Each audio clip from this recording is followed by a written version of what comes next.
ako sa mga taong di mabago ang sistema na napako sa eksenang nakabalot sa eksema. Mga salot umeksena, diktador na mga boga, silang mga buhayang protektor na mga droga. Dahil doon maraming di nakapagsuot ng toga, pangarap lumubog parang trahedya ng pagoda.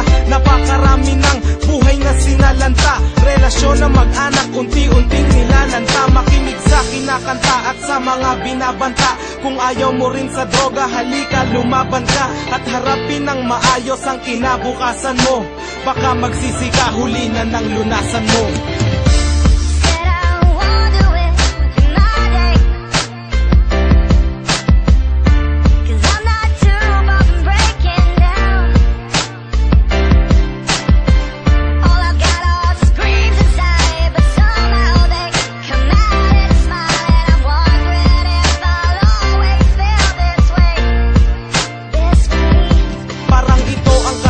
Ang di mahanap ang sagot, ano bang meron at wala sa mga bawal na gamot. Mga batang nasangkot, parang kawal na takot, nagpupubli sa madilim, tanging karamay ang lungkot. Ang aking pagmamasid, masinsin pa sa mahinarya, kung paano umandar ang ganitong klaseng makinarya. Hindi to literal at may ibang klaseng mekanismo. Kapag sinakop ka, daig pa ang imperialismo. Sa konting halaga, pagdating ng kabiyayaan, ipapagpalit mo sa sandaling kaligayahan. Mairaos ang nais sa radikal na pagkauhaw, hanggang dumating ka sa pisikal na pagkagunaw. Maybe you've fallen down, and maybe you just took the long way home. But baby, you could never love you like me.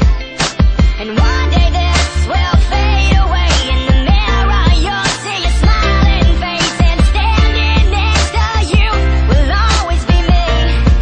Yeah, me.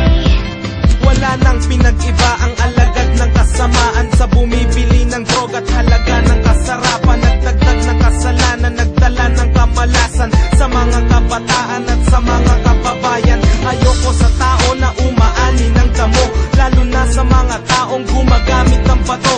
Alam ko wala akong karapatan sa gusto nyo, wala ring masama kung papakinggan nyo ang gusto ko.